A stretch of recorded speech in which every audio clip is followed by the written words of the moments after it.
Hello viewers, welcome back to my channel. आप सब लोग कैसे हैं। आज यूडीआर किचन में बनने जा रही है वेजिटेबल मूंग दाल।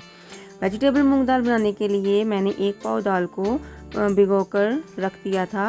अब इसमें आधी टीस्पून नमक और आधी टीस्पून हल्दी डालकर इसे उबालने के लिए रख दें। अब एक देगची में 3 से 4 चम्मच घी डालें, आधी टीस्पून ज़ीरा। जब ज़ीरा क्रैकर हो जाए तो 1 टेबलस्पून प्याज, अदरक, लहसुन और हरी मिर्च का पेस्ट डाल दें और इसकी अच्छी तरह भुनाई कर लें। अब इसमें आधी टीस्पून नमक, 1.5 टीस्पून लाल मिर्च, आधी टीस्पून हल्दी, 1 टीस्पून धनिया पाउडर डालकर मसाले की अच्छी तरह भुनाई कर लें। जब मसाला थोड़ा सा भुन जाए तो इसमें एक कटा हुआ टमाटर डाल दें और इसे भी मसाले के साथ मिक्स कर लें। अब इसमें थोड़ा सा पानी डाल दें और ढककर टमाटर के सॉफ्ट होने तक पका लें।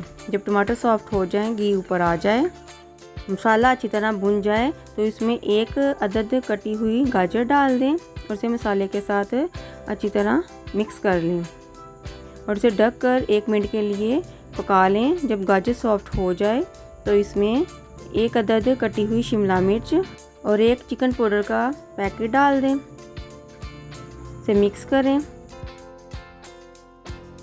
जब सब्जियां मसाले के साथ अच्छी तरह भून जाएं तो इसमें पानी समेत उबली हुई दाल डाल दें और इसे मिक्स कर लें।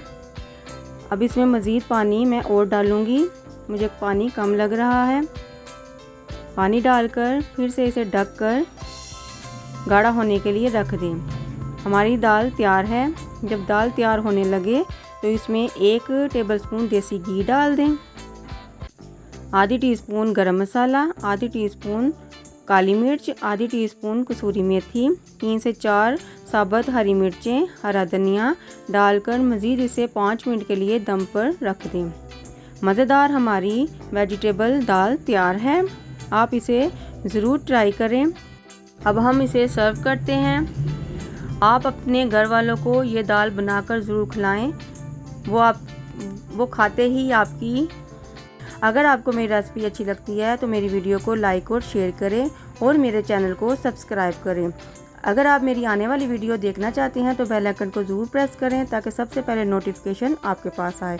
आप कमेंट में बताएं कि आप लोगों को ये रेसिपी कैसी लगी है। आप अपनी दुआओं में याद रखें। शुक्रिया।